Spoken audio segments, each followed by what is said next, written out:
I think that the photographer works at creating an image that has a harmonious quality, where the elements that you're photographing have that, so come into harmony.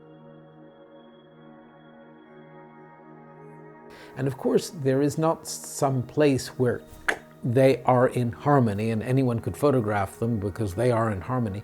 Your participation in this process is one of the elements that has to be harmonized. Where you put the lens, where you are, how high you are, what your angle is, all of that. From a Buddhist point of view, things, phenomena, all is merely the, let's say, the dance of the elements which things are made of.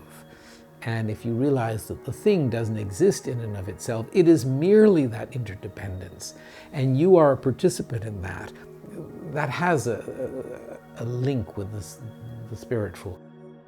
What I have to do is create the situation where there comes a certain calm, there comes a certain concentration where the person I'm photographing, who's standing in front of me, somehow reveals, gives something of himself. And I take the photograph with the person looking into the lens. My job, as it were, is to get at all of those elements right. You know, technically it all has to be set up properly. And the atmosphere has to be such that there is this moment where, and that's it. I don't think of that as being something that might lead to some uplifting anything. No, I don't go that far. I just take the picture. Cartier-Bresson was, I think, from the very start, an enormous influence. I think he was on everyone. But I didn't feel so comfortable photographing walking around the world. I felt initially much more comfortable working within a controlled space. But as I stepped out, yes, he, and then Robert Frank was someone who, again, influenced everyone, and the whole looseness, the whole sort of slightly rough take he had.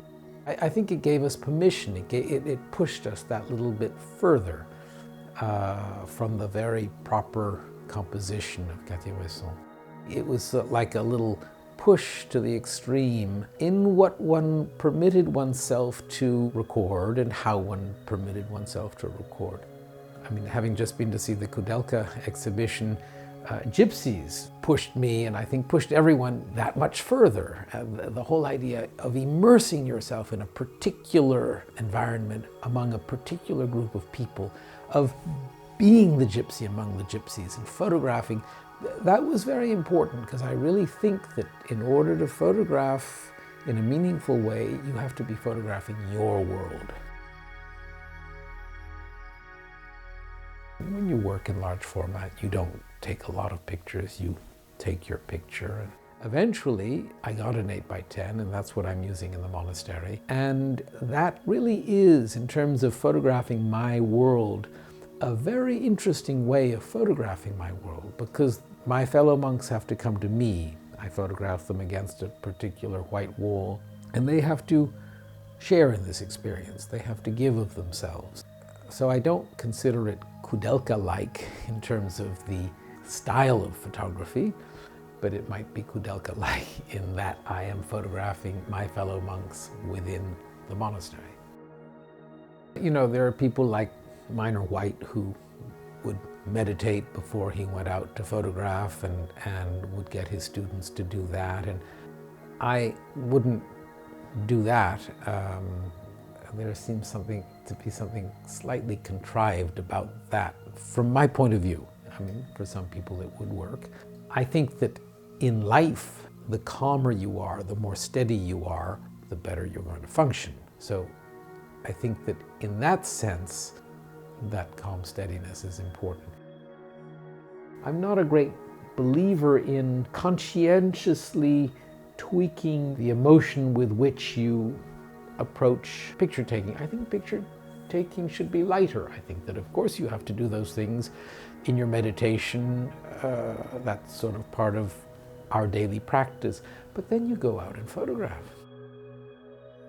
There was a monk, an elder monk at Rateux, who sort of cared for me while I was there when I first came, and he cooked. And eventually when the monk who was my teacher died, he assumed the sort of official role of being my teacher.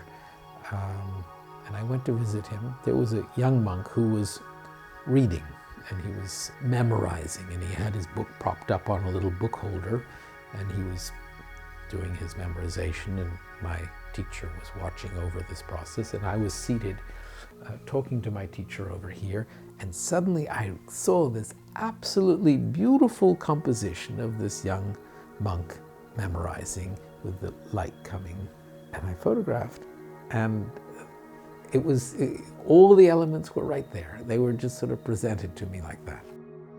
When Martine Franck, the widow of Cartier-Bresson, well, she, at the time, he was alive when she came to the monastery, and we spent a few days together, and she said to me, "You have such a love for photography, you must resume picture taking." She knew that I had stopped.